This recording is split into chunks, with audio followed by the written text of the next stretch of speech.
My channel. कैसे हैं आप सब? आई होप आप सब ठीक होंगे। इस वीडियो में हम करेंगे क्लास 12th की पॉलिटिकल साइंस का chapter number 3, contemporary south Asia. तो इससे पहले ये जो बुक है वो बुक का फर्स्ट पार्ट है, ठीक है। यानी कि वर्ल्ड पॉलिटिक्स जो है उस बुक का हम चैप्टर नंबर 3 करेंगे अकॉर्डिंग टू सिलेबस। ये चैप्टर नंबर 3 है, ठीक है। लास्ट टाइम हमने अल्टरनेटिव सेंटर्स ऑफ पावर जो है, जिसको कॉन्टेम्प्रेरी सेंटर्स ऑफ पावर भी कह सकते हैं या फिर न्यू सेंटर्स ऑफ पावर भी कह सकते हैं, उस चैप्टर को हमने कंप्लीट किया था। और अब हम पढ़ने जा रहे हैं हमारा नेक्स्ट चैप्टर जो कि है कॉन्टेम्प्रेरी साउथ एशिया। देखो, हमें ना एक बार स्टार्टिंग से ओवरव्यू लेकर चलते हैं कि क्या क्या चीज़ें हमने पढ़ी। देखो, सबसे पहले वाले चैप्टर में, ठीक है, अगर बुक के अकॉर्डिंग चले तो पहले कोल्ड वॉर वाला चैप्टर था जो कि सिलेबस में नहीं था, कट था, ठीक है।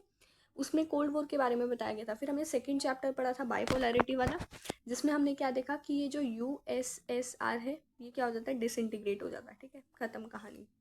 उसके बाद हमने क्या देखा, अल्टरनेटिव सेंटर्स ऑफ पावर का मतलब है कि अलग अलग जो मेंबर्स या फिर अलग अलग जो कह सकते हैं ऑर्गेनाइजेशंस जो है ना वो इमर्ज हो रही थी। उनमें से हमने दो ऑर्गेनाइजेशन के बारे में पढ़ा। एक तो हमने पढ़ा ईयू के बारे में, दो नहीं 3 के बारे में पढ़ा था। दूसरा हमने आसियान के बारे में पढ़ा था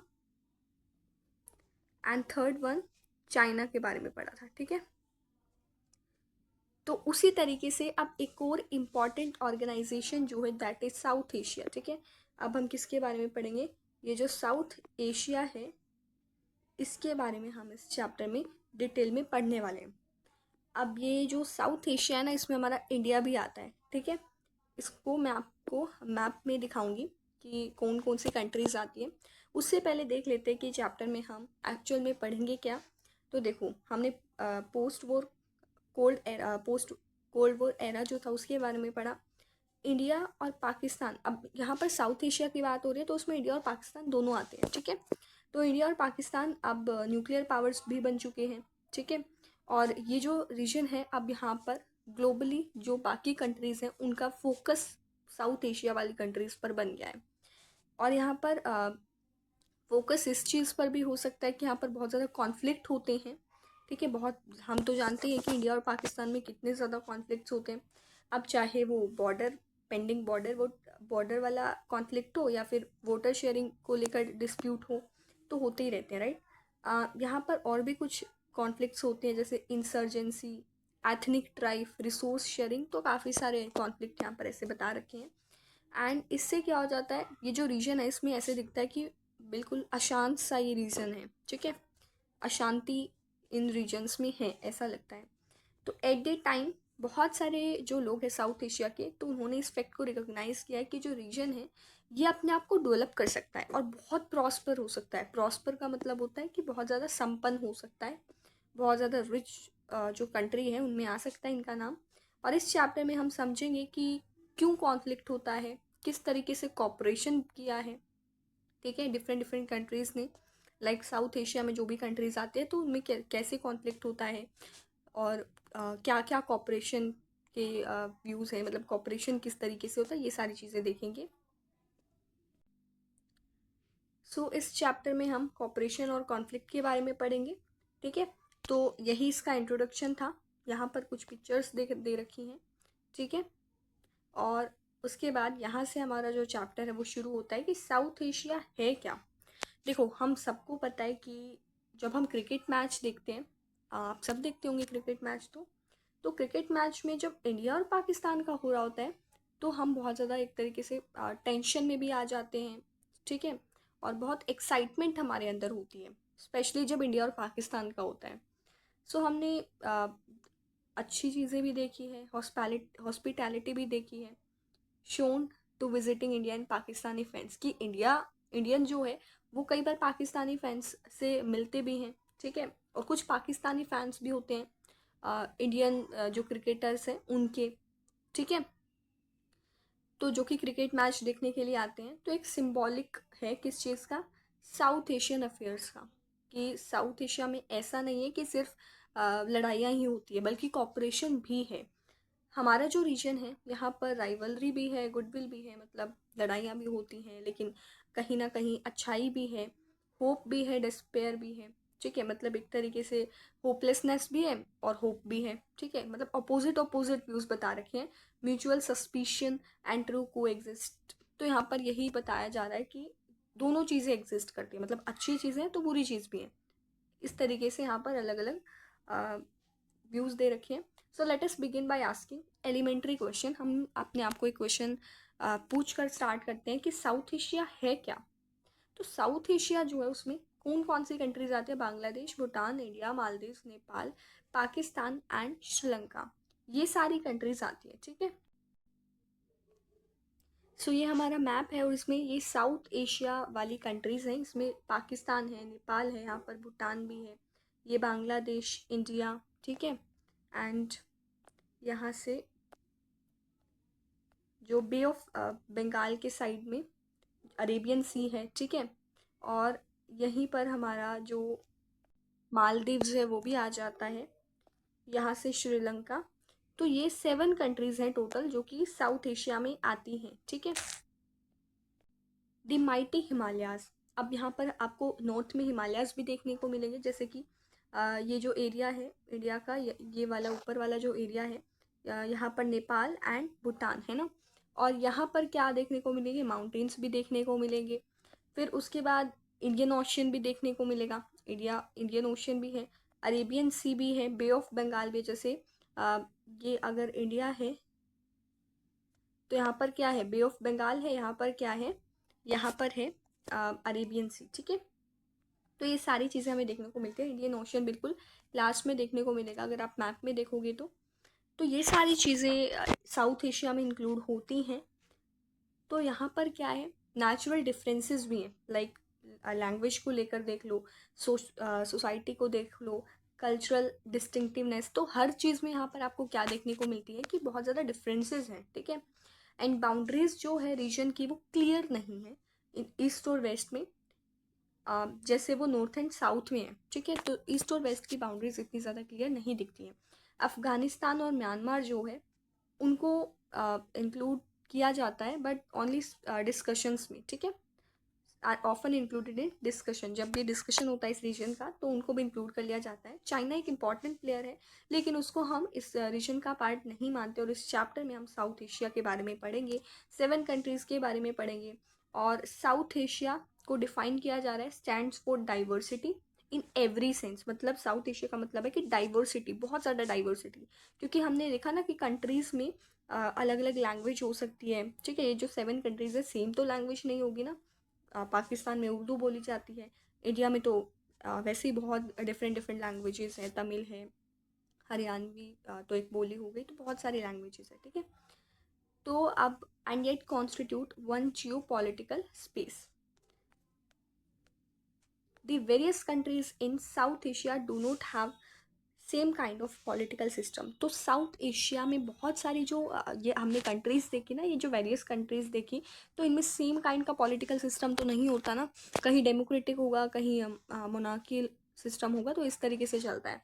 एंड डिस्पाइट मैनी प्रॉब्लम्स, इतनी सारी प्रॉब्लम्स और लिमिटेशंस होने के बावजूद भी श्रीलंका और इंडिया ने डेमोक्रेटिक सिस्टम जो है उसको फॉलो किया है। अपनी इंडिपेंडेंस के बाद से यहाँ पर डेमोक्रेसी है।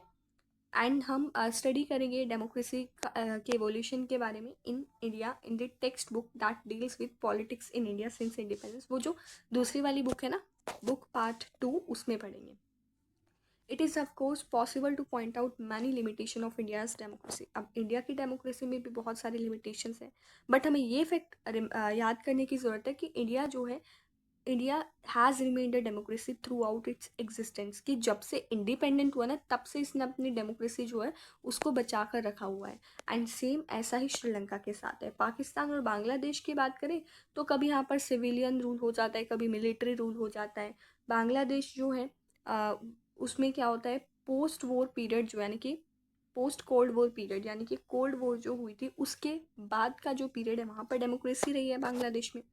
Pakistan began the post cold war period with successive democratic government, और पाकिस्तान में भी ऐसा ही रहा है कि बाद में डेमोक्रेटिक गवर्नमेंट आई थी, लाइक बेनाजीर भुट्टो, नवाज शरीफ, ये सारे आए थे।